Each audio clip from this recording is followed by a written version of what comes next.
Hey everybody, and welcome back to my channel. For this video I wanted to do a follow-up to my previous video, which was about the visual impairment aids and gadgets that I use to make my life easier on a day-to-day basis. It's had a huge response, especially as the RNIB shared it on their Facebook and Twitter feeds, so it got a huge reaction from that alone, which was brilliant. And I've had other comments as well from many lovely people, so thank you very much for everyone who's responded to that. I'm glad it went down so well and you found it so interesting.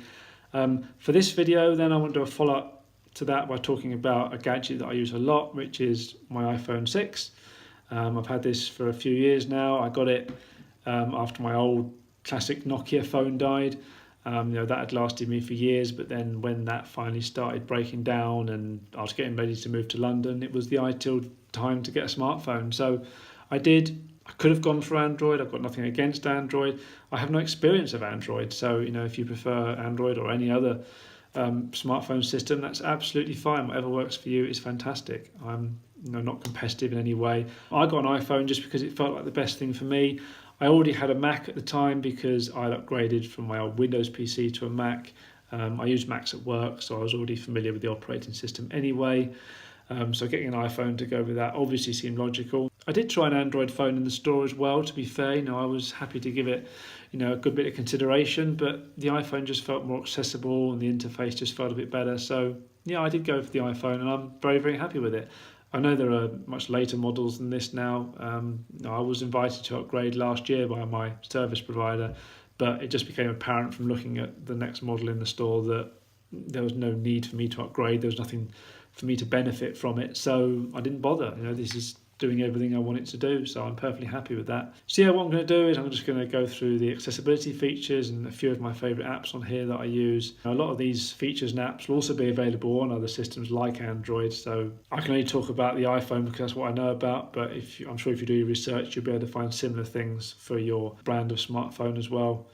And also a lot of the accessibility features on here that I'm going to mention are available on other Apple products as well, like the iMac and the MacBook and the iPad and stuff like that. So Apple have kind of embedded accessibility into all their products, which is fantastic. That's why it's so popular among the visually impaired community and other disabled people as well, because they have things built in for the hard of hearing and for people with motor skills difficulties and stuff like that. So yeah, Apple have made a real effort with accessibility, which is very much appreciated, and it's great that they're still kind of improving things all the time. So yeah, I'm going to show you some of the features that I use, some of my favourite apps. I hope you enjoy it. I hope you find it interesting. Do feel free to recommend apps to me that you use. It's always interesting to hear other people's perspectives and hear about apps that I wasn't aware of. So yeah, let's just crack on with it, and I hope you find it enjoyable. And the first thing I'm going to show you actually before I get into the phone itself is the case I've got, because I've got a battery case for the phone. So I just hold that button down in the corner on the back and it will charge the phone up from the battery in the case. And if I press the button, you can see 4 lights which show that the battery in the case is fully charged. So I can see how much battery power is left in the case, as well as looking at the indicator on my phone to see how much battery I've got left on the phone. So it's really handy when I'm out and about, as you can imagine. If I'm filming lots of video clips or I'm listening to audiobooks and podcasts, or doing anything that's fairly intensive with the phone, the battery can wear down fairly quickly, as any smartphone user will tell you. The batteries don't last a huge amount of time, so being able to have that extra boost while I'm out and about is fantastic. But yeah, let's get into the accessibility features themselves. And like I say, there are accessibility features in here for all sorts of disabilities, but I also encourage people who aren't disabled to look through these options as well, because there may well be things that make the phone experience easier for you too, just by making the screen a bit easier to read or whatever. So do have a flick through these options to see what there is for you. Like I say, I'm only going to show you the features that I use, otherwise you'd be here all night if I go through all of them, and I don't know details about all of them. So to find the accessibility settings, you have to go into the settings app, obviously, and then go into general, and then go into accessibility. And there's all sorts of things in here.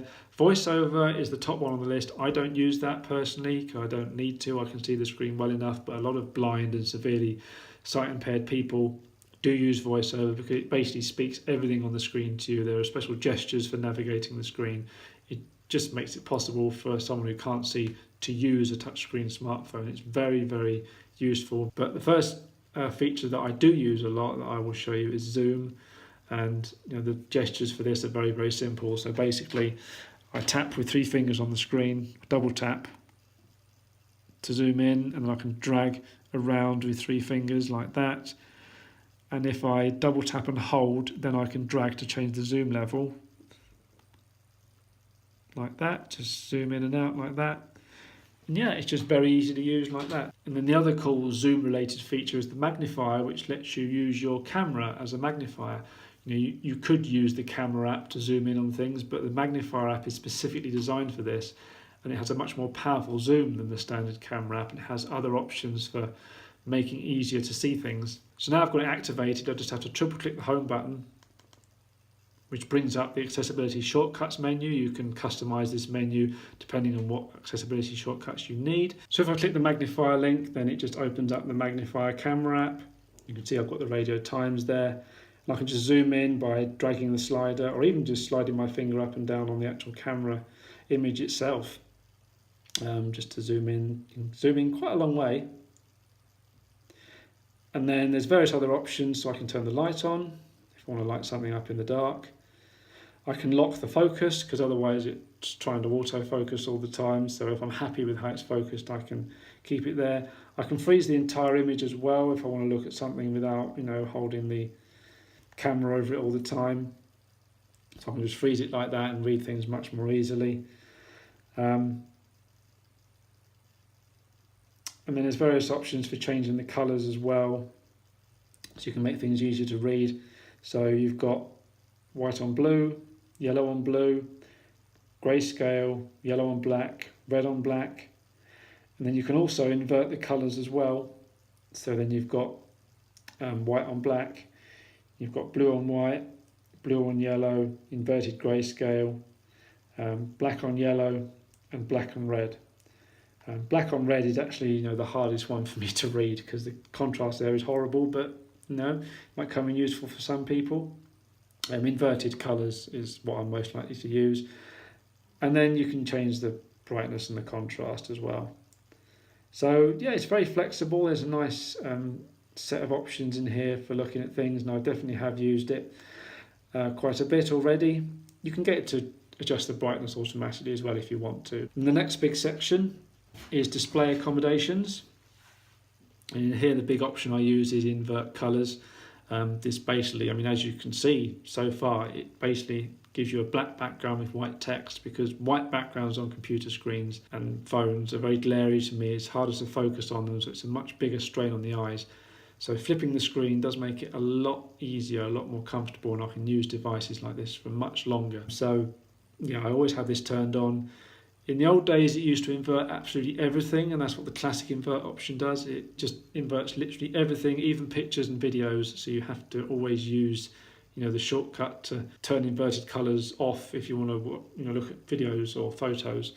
But now, Smart Invert recognises images and videos and keeps them the correct way round, even when the colours are inverted. For the most part, in various cases it doesn't work. There are apps it's not compatible with in that sense, so you still have to come in and out of them. Some apps it only works partly with. Instagram, it will let you view photos normally in invert mode, but videos you still have to switch back to normal, otherwise they are still inverted. And of course, if an app is designed in such a way that it has a dark background with light text on it, then having the invert option switched on will flip it so it has a bright background. One exception to this is Twitter, which I'll show you in a minute, but otherwise apps that are designed with a dark background will appear light because of the invert colour option. So I do still have to switch it sometimes, but certainly not as often as I used to have to. And I'm sure that feature will keep improving all the time as well. Also on the visual side, we've got larger text and bold text.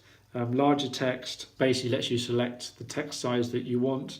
It can get quite large actually, and then any apps that support this dynamic type option will use that larger text size. So not all apps do, but those that do are much easier to read when they obey that larger type size option. Although sometimes having larger text isn't an advantage. One accessibility fail a friend of mine and I saw recently was the Wetherspoon app, in fact, which you use to order your food and drinks in Wetherspoon pubs. When you go into the app and you're telling it where you are, it will bring up a screen saying, okay, we think you're here, and it shows you a map and asks you to confirm it. But because of the larger text size, it pushes the confirm button off the bottom of the screen, and there's no way of scrolling to it. So in order to reveal that button, I've got to go into the settings and reduce the text size to then access that button. So that's a bit of a fail on the design of that app.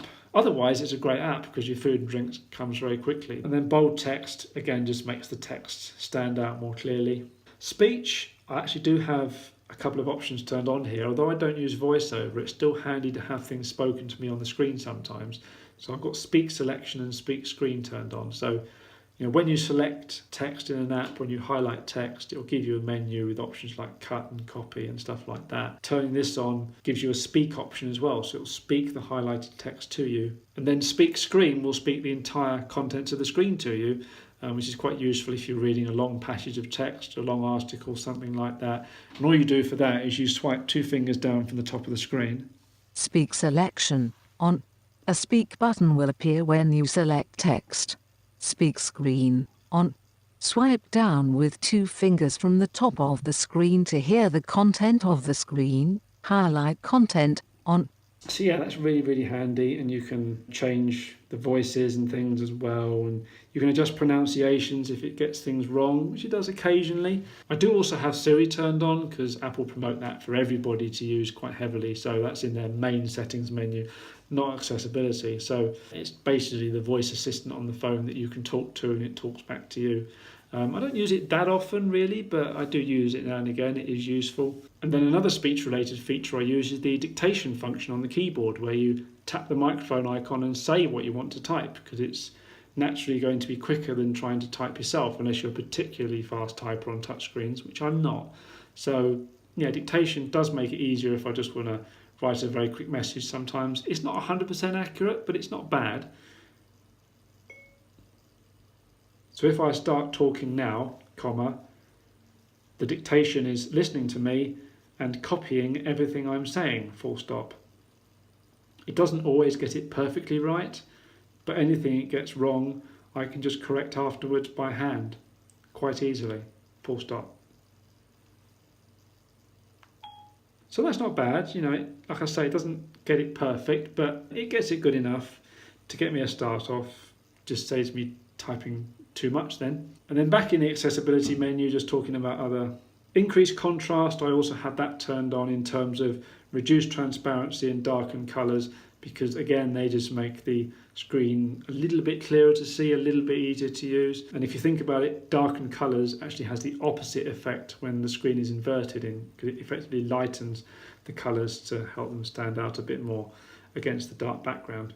Phone noise cancellation is another thing I have turned on. This is more for the benefit of people on the other end of the line when I'm calling them, because if I'm at a noisy place like a train station or something, this will cancel out the extraneous noise from around me so they can hear me much more clearly. It does work very, very well. I've rung mum from train stations and she's commented that it seems very quiet even though it's quite noisy. So it does work very, very well. And then I also have audio descriptions turned on. I've talked about this before, where a narrator fills in the gaps in the dialogue or talks over music just to let you know what's happening in a scene if you can't see it. So some films and TV shows in iTunes have audio description, and this will play them if I play that media on my phone.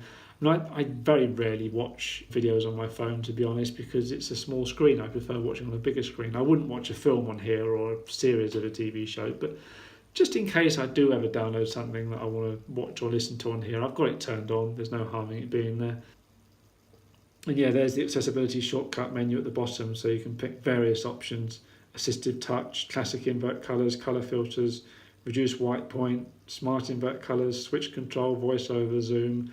You can pick whichever options you want in your shortcuts menu from there.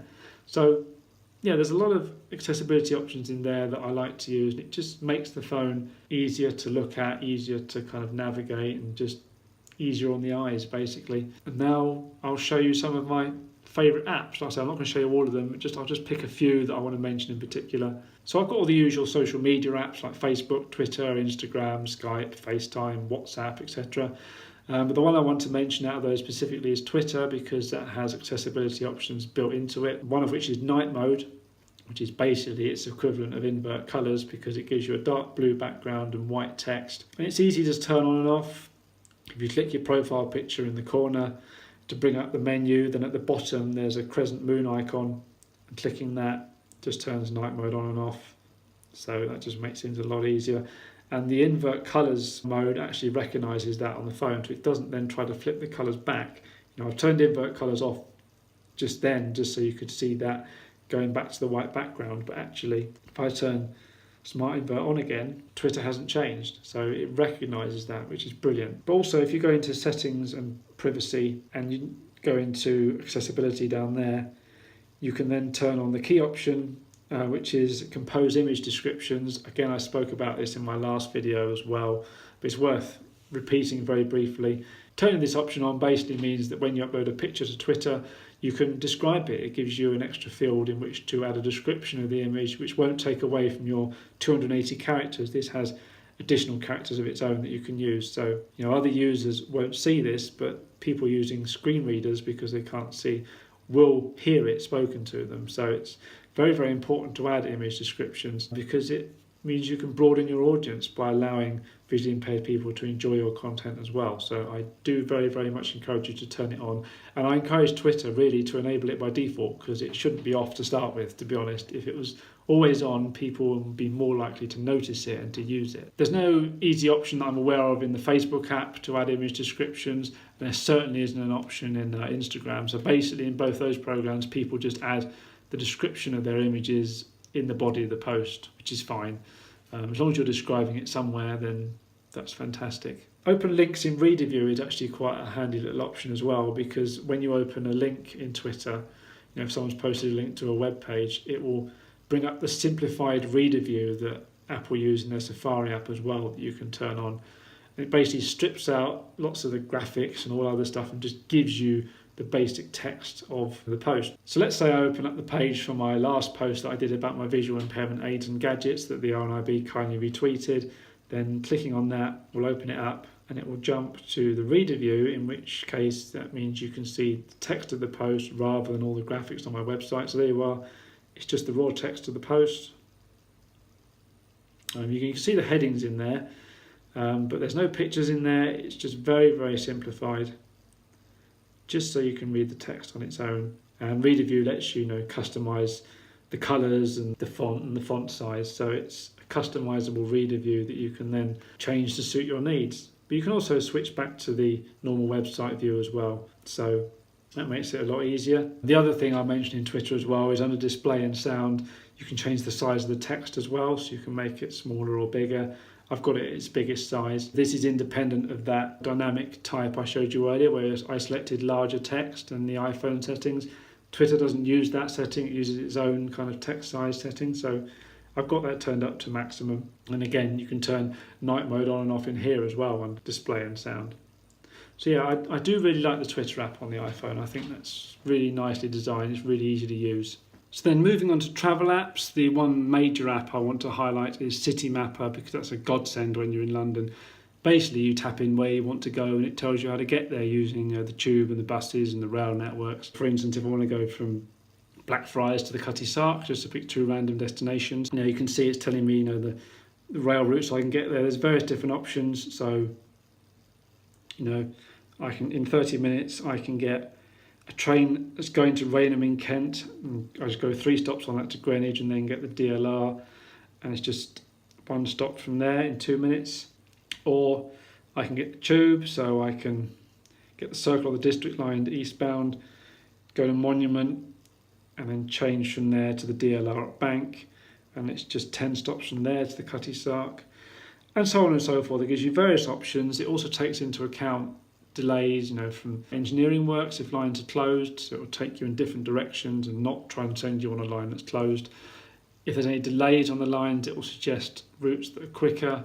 It's very, very comprehensive. There's also a tube map and a tube and rail map and a night tube map in there. It also tells you when buses are coming, so if it's recommending a bus to you, you can look at the buses on the map and see where they are in relation to you and see how many minutes it is until the next bus comes to the bus stop. So that's great for being able to track them. Yeah, it's just a wonderful app. It's just really helped me to get around London and plan my journeys so easily. And the timings I find are very, very accurate as well. If Citymapper says it's going to take 30 minutes to get there, it does. It really is pretty much bang on. Assuming there's no unexpected delays on the tube or something, it is generally bang on, I find. So I'm very, very happy with Citymapper. It's amazing. I also have Apple Maps and Google Maps, of course. I like Google Maps better because it talks to me and there just seems to be more detail on the maps. Google Street View I also have as well. I prefer to use it on the Mac, on my nice big screen on the Mac. But I can use it on the phone as well sometimes. It just basically allows me to walk a route virtually before I set foot there, so I can look out for landmarks and just get a feel for where I need to go when I get there. So that's very, very useful. Another tube-related app that I'll show you though is Station Master. This is really useful for getting a map of the inside of tube stations, so you can see where all the different lines are. So for instance, I met a friend at London Bridge recently, and we needed to get out the right exit to go to a theatre as well. So I found the right exit using Street View, and then using the 3D station map for London Bridge in the app, I was able to zoom in.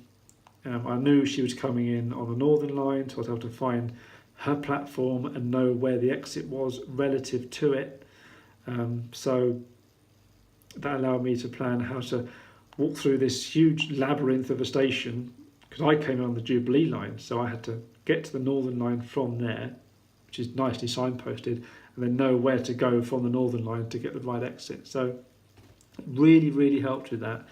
And you can get like facts about each station as well, and facilities and accessibility information. So yeah, it's really, really comprehensive, that app. There's a lot of information in there. I know one of the people involved with this app was Jeff Marshall from All the Stations, which I mentioned in my previous video because I'm a fan of the All the Stations YouTube channel. He's helped to put this app together, and it's just, yeah, really, really useful, really, really great. So yeah, that does come in handy sometimes. I've also got the National Rail app for looking up train times, and I've got the Trainline app for booking tickets, including mobile tickets that you get a barcode for that you can scan at the barrier, which is, you know, much easier than carrying around paper tickets. And then the other travel app I have to mention is Soundscape, which is a free app from Microsoft, and it basically gives you 3D audio information of everything around you as you're walking along, be it, you know, street names or shop names or bus stops and things, whatever. And basically, if you wear earphones, it will tell you in the appropriate space where something is. So if a road's coming up on your left or a shop's coming up on your left, it will tell you in your left ear.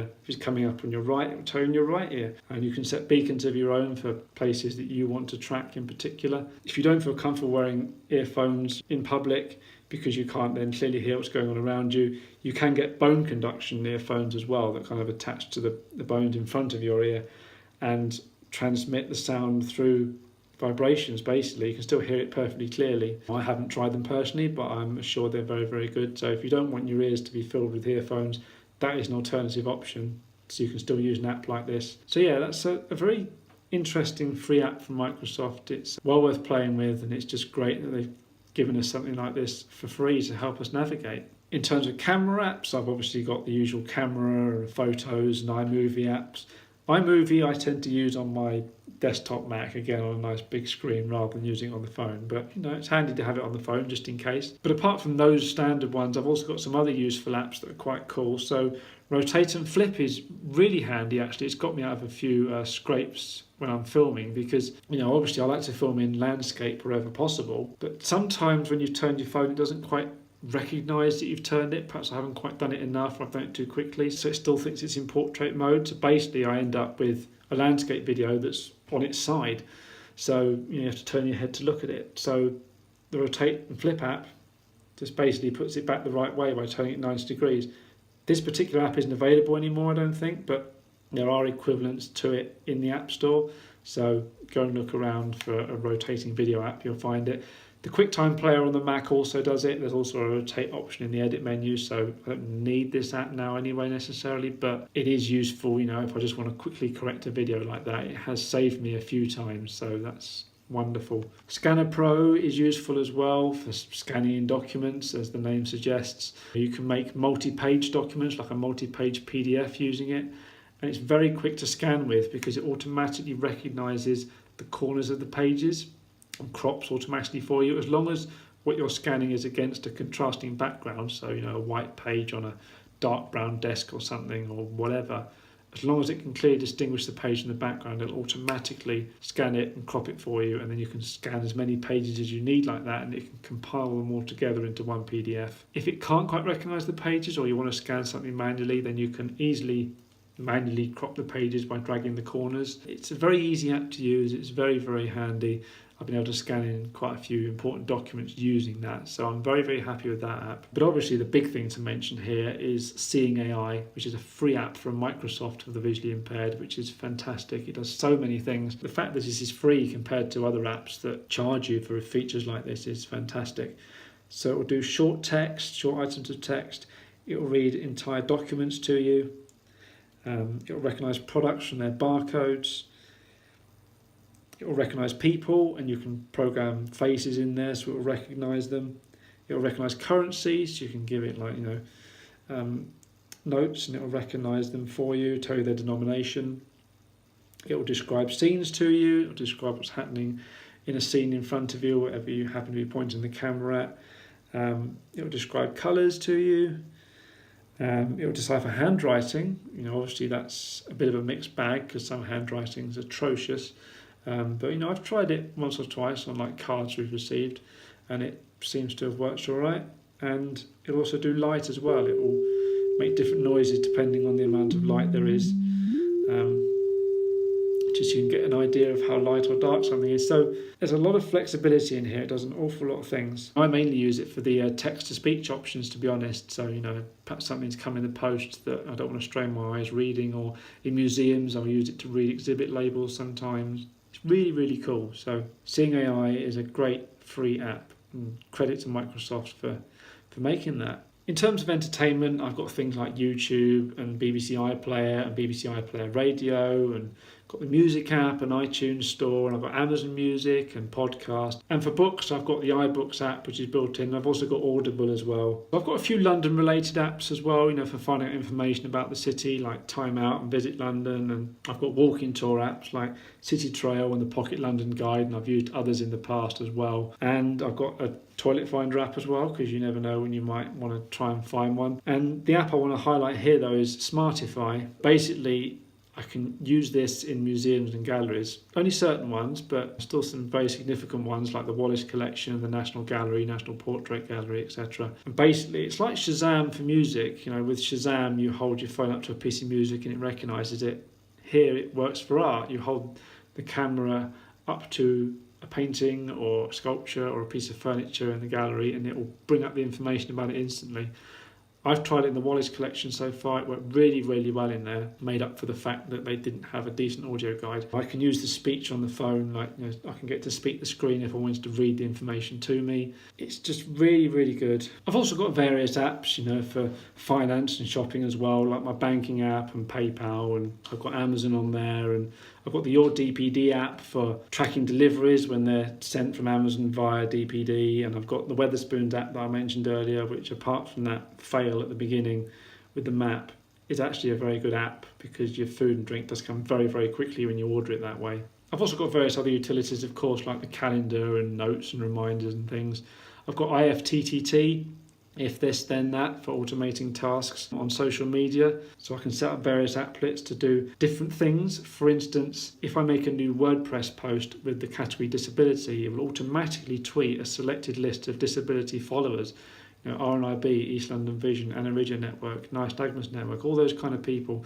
I've got a kind of pre-written tweet that will just add in the title of the post to those people. It will just mention them automatically to save me kind of grabbing their attention every time. And I've also got it to automatically post my YouTube videos to Facebook, because YouTube itself doesn't give you the option. It's just a handy way of automating kind of common tasks that you do regularly. So I like that app, and I know various other people use it. And I've got various other utilities as well, naturally, that come with the phone. The health app is actually particularly worth mentioning. Not only can you monitor your steps and fitness levels and things like that, and it's actually quite interesting to see how far I've walked sometimes, but you can also enter a medical ID as well. Basically, this means that if something happens to you and they need to find out about you, the paramedics, they can bring up the emergency information from that medical ID on your phone. So if my phone's locked, for instance, then rather than trying to guess my PIN number, which they obviously don't know, then they can just click the emergency link in the bottom left-hand corner, and then they can access my medical ID from there. So it's a really, really good idea, that. So I do encourage you to fill out the medical ID, with your disability or whatever conditions you have, whatever you need to know, next of kin information as well from your contacts and things, because you never know when it might come in handy. Hopefully it never will, but it's handy to have it there just in case. I've got a converter app there as well that will convert various types of measurements.